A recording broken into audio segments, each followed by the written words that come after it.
Welcome to our channel. इस video में हम कक्षा 8वीं विषय हिंदी के पाठ 14 आतिथ्य के प्रश्नों के उत्तर करेंगे। इस वीडियो को सुनने मात्र से ही आपको सारे प्रश्नों के उत्तर याद हो जाएंगे।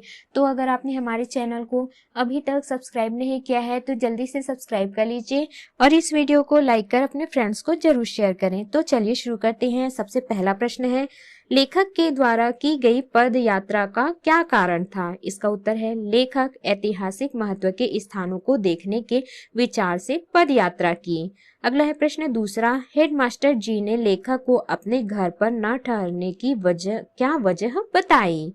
इसका उत्तर है, हेडमास्टर जी ने लेखक को कहा, यहाँ आसपास कई चोरियां हो गई हैं, हम अपने घर किसी को नहीं ठहरने देते।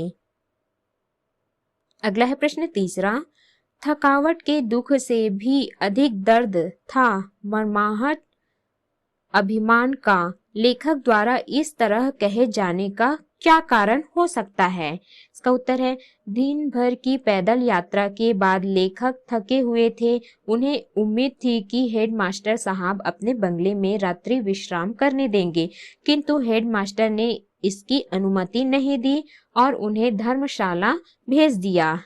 इससे लेखक को बड़ी पीड़ा हुई।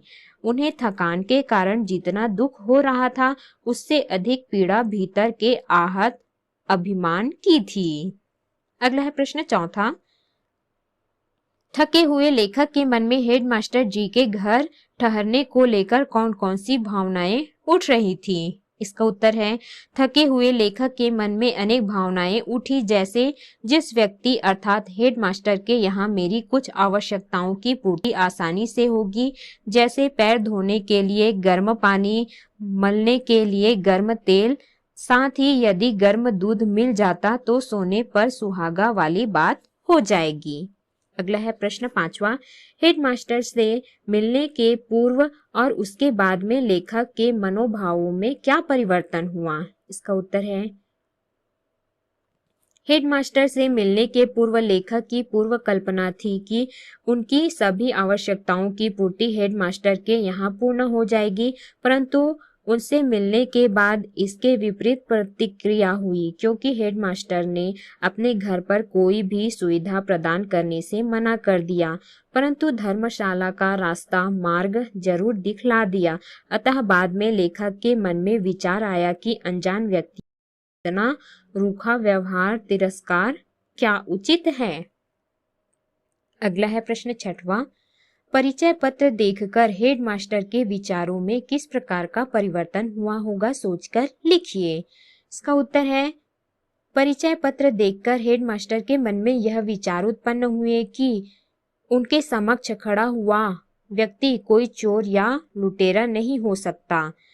वहां उपस्थित लोगों के मन आशंकित थे, अतः अंततः उन्होंने उसे धर्मशाला भेजने का निर्णय लिया।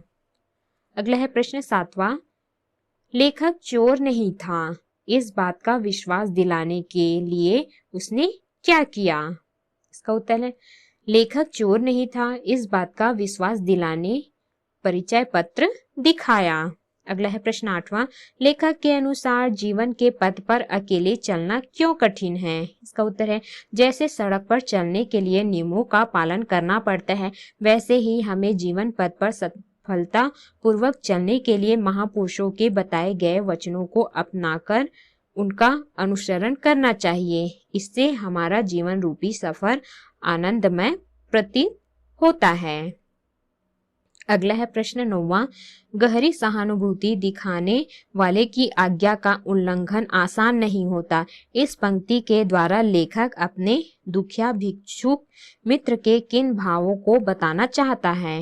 इसका उत्तर है, इस पंक्ति द्वारा लेखक अपने दुखिया भिक्षुक मित्र के आतिथ्य सत्कार और सहानुभूति भाव को बताना चाहता है।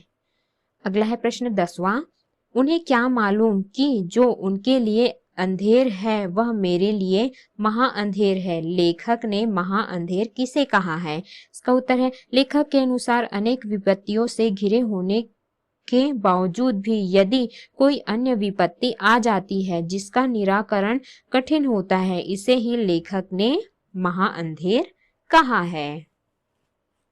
अगला है प्रश्न पाठ से आगे के प्रश्न हैं।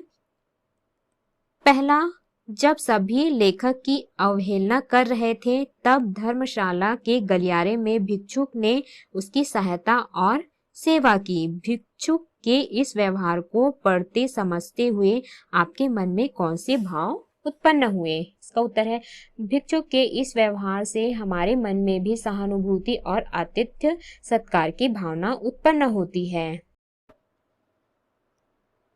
तो इस प्रकार से हमने इस पाठ के सभी प्रश्नों के उत्तर किए। इस वीडियो को सुनने मात्र से ही आपको सारे प्रश्नों के उत्तर याद हो जाएंगे।